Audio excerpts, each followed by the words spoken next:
तो इस वीडियो में हम पॉलिटी से जो एमपीपीएससी में अभी तो क्वेश्चन पूछे गए हैं प्री में उनको कर रहे हैं। पहला क्वेश्चन है हमारा, स्वतंत्र भारत में प्रथम बार संसदीय सचिव का पद सृजित किया गया कब? तो 1951 में किया गया था। अगला क्वेश्चन है हमारा, अनुच्छेद दिए गए और उनको उनके राज्यों से मिलाना है कि कौन से राज्य से कौन सा अनुच्छेद संबंधित है। तो पहला है हमारा 371 का है नागालैंड से, 371 खा है असम से, 371 का है मणिपुर से, 371 घा ये आंध्र प्रदेश से है। आंध्र प्रदेश में कितनी राज्यसभा सीटें हैं? 11 है।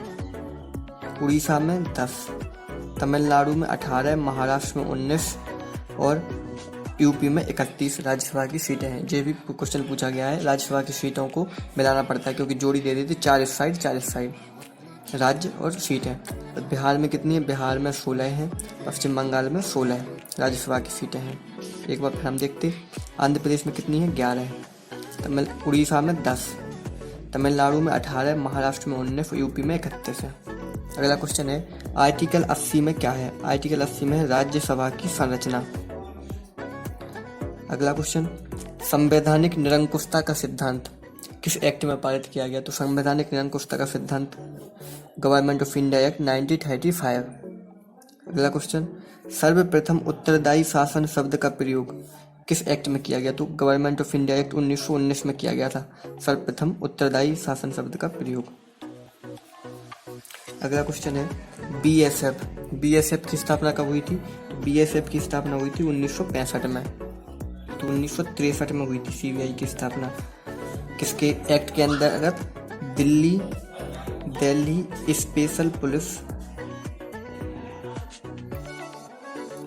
Establishment act 1946 Delhi special police establishment act 1946 के अंडर में 1963 में हुई थी इसकी स्थापना सीबीआई की। अगला क्वेश्चन है, बलवंत राय मेहता समिति कब गठित हुई? तो 1957 में। अगला क्वेश्चन, संविधान को एक पवित्र दस्तावेज कहा किसने? बी.आर. अम्बेडकर ने कहा संविधान को एक पवित्र दस्तावेज।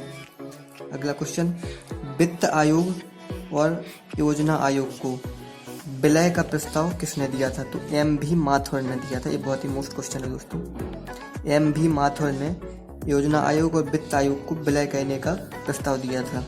अगला क्वेश्चन है, आर्टिकल 326 में क्या है? तो आर्टिकल 326 में लोकसभा तथा विधानसभा में चुनाव वयस्क मताधिकार के आधार पर होंगे, यानी 18 वर्ष के आधार पर चुनाव होंगे, 326 में कहा गया है ये। अगला क्वेश्चन, आर्टिकल 320 में क्या है?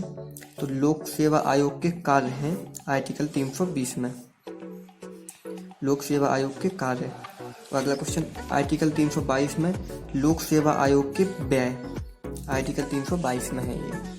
अगला क्वेश्चन है, अशोक मेहता समिति इसकी स्थापना कब हुई थी? तो इसकी स्थापना हुई थी 1977 में, अशोक मेहता समिति की स्थापना। और अशोक मेहता समिति ने दो स्तरीय पंचायत कौन कौन थी? एक तो था जिला और एक था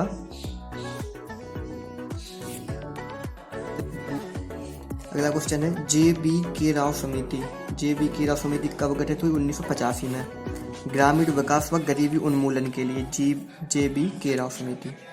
अगला क्वेश्चन, हनुमंत राव समिति 1984 में गठित हुई, इसका क्या उद्देश्य था? तो जिला स्तरीय योजना के स्वरूप में बदलाव का इसका उद्देश्य था, हनुमंत राव समिति 1984 में।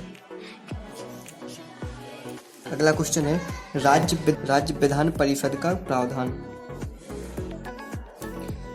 अगला क्वेश्चन, बीजेपी की स्थापना कब हुई थी? बीजेपी की स्थापना 6 अप्रैल 1980 को हुई थी और प्रथम अध्यक्ष इसके कौन थे? अटल बिहारी वाजपेयी। 6 अप्रैल 1980 को स्थापना हुई थी बीजेपी की। अगला क्वेश्चन, सीपीआई के पहले महासचिव कौन थे? जो कम्युनिस्ट पार्टी ऑफ इंडिया थी तो इसके पहले महासचिव थे एस.बी. घाटे। कौन थे? एस.बी. घाटे। और सीपीआई की स्थापना कब हुई थी? कानपुर में 1925 में हुई थी सीपीआई की स्थापना। अगला क्वेश्चन, सुप्रीम कोर्ट का उद्घाटन कब किया गया? भारतीय जो सुप्रीम कोर्ट है तो इसका उद्घाटन किया गया 28 जनवरी 1950 को। ये बहुत ही मोस्ट क्वेश्चन है, 28 जनवरी 1950 को। इसके पहले सुप्रीम कोर्ट था लेकिन किस नाम से था? Judicial committee of princely council नाम से। इसको रिप्लेस करके 28 जनवरी 1950 को सुप्रीम कोर्ट का उद्घाटन किया गया। और ये किस आर्टिकल में है सुप्रीम कोर्ट? 124 में। और सुप्रीम कोर्ट का गठन कब किया गया था? सबसे पहले 1 अक्टूबर 1937 को गठन किया गया था। वर्तमान में कितने न्यायाधीश हैं सुप्रीम कोर्ट में? 34 न्यायाधीश है, 33 न्यायाधीश और 1 मुख्य न्यायाधीश CJI। और सुप्रीम कोर्ट के न्यायाधीश की रिटायरमेंट एज कितनी होती है दोस्तों? तो 65 होती है। अगला क्वेश्चन, संविधान सभा के प्रथम उपसभापति कौन थे? जो बहुत ही इंपॉर्टेंट क्वेश्चन है। तो SC मुखर्जी संविधान सभा के प्रथम उपसभापति थे। प्रथम के द्वितीय उपसभापति कौन हुए? तो TT कृष्णमाचारी, ये दूसरे उपसभापति हुए। अगला क्वेश्चन, रेलवे जोन के लिए संसदीय सदस्यों की सलाहकार समिति, रेलवे जोन के लिए संसदीय सदस्यों की सलाहकार समिति किसके द्वारा गठित होती है? तो संसदीय मामलों के मंत्रालय के द्वारा गठित होती है। संसद में कोई भी समिति हो वह संसदीय मामलों के मंत्रालय के लिए गठित होती है। अगला क्वेश्चन, पहले डिप्टी स्पीकर अनंत सैनम आयंगर थे, पहले डिप्टी स्पीकर लोकसभा के। और अगला क्वेश्चन है चैम्बर ऑफ प्रिंसेस, एक एक्ट में बैरन है चैम्बर ऑफ प्रिंसेस का? तो गवर्नमेंट ऑफ इंडिया एक्ट 1919 में चैम्बर ऑफ प्रिंसेस की व्यवस्था है। 120 सदस्य थे और इसमें चैम्बर ऑफ प्रिंसेस में।